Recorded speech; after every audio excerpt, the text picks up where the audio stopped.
Baik, sambung. Handset saya ada problem. Kadang-kadang bila lama live dekat Facebook, dia keluar sendiri kan. Dia habis sendiri. Tak apa, kita sambung. Baik. Jadi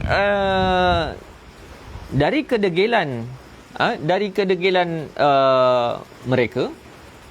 mereka kata seakan-akan Muhammad ini sangat tegar.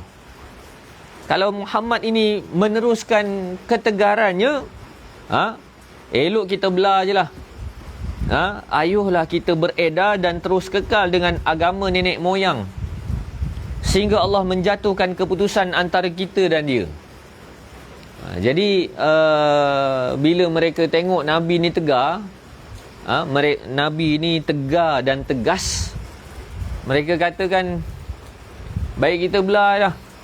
Buang masa cakap dengan dia ni. Buang masa cakap dengan dia ni. Kita tunggulah esok Allah nak putuskan keputusan apa antara konflik kita dan Muhammad. Ini kononnya mereka menunjukkan keyakinan mereka. Jadi kalau kita lihat struktur ayat yang mereka ucapkan, mereka katakan apa? Kita tunggulah sampai Allah menjatuhkan keputusan antara kita dan dia, antara kita dan Muhammad. Itu ayat yang seakan-akan menggambarkan mereka sangat yakin. Mereka sangat yakin. Jadi ini retorik yang mereka guna pakai. Sebab itu sampai ke hari ini kita tak boleh nak ukur kebenaran satu-satu pihak itu dengan ucapan seumpama kita tunggulah ke akhirat esok, tengok macam mana. Sebab apa? Musyrikin Quraisy pun pernah cakap begitu. Dan dalam sirah mendedahkan kepada kita bahawasanya ucapan seperti itu ucapan yang mudah dijadikan sebagai retorik untuk menggambarkan betapa yakinnya mereka dengan kepercayaan mereka. Tetapi satu sudut yang mendedahkan betapa mereka tidak yakin dengan kepercayaan mereka adalah mereka tidak sanggup berdialog dan dicabar. Bahkan mereka tidak sanggup untuk mendengar keterangan-keterangan dan hujjah daripada Nabi. Itu menandakan dari satu sudut secara tidak langsung mereka tidak yakin dengan ajaran mereka. Jadi timbul persoalan, kalau mereka tak yakin, kenapa mereka tetap dengan ajaran mereka? Kerana mereka fanatik. Kan dalam sesi yang lepas kita telah bicarakan bagaimana kata-kata dalam kalangan mereka apabila Nabi SAW mengucapkan ayat-ayat Al-Quran yang menjadi hujah dan peringatan kepada mereka, sehingga mereka menutup mulut Nabi SAW. Mereka katakan, sudahlah tu Muhammad, sudahlah tu.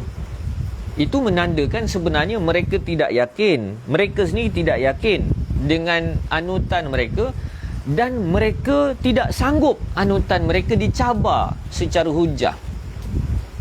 Jadi kalaulah kita berpegang dengan sesuatu, kalau kita yakin, maka kita akan terbuka untuk pegangan kita dicabar, dipersoal. Kalau kita berpegang dengan sesuatu secara ikut-ikutan tanpa keyakinan yang sebenar, maka kita tidak sanggup untuk dicabar ataupun disoal perihal hujah keyakinan kita.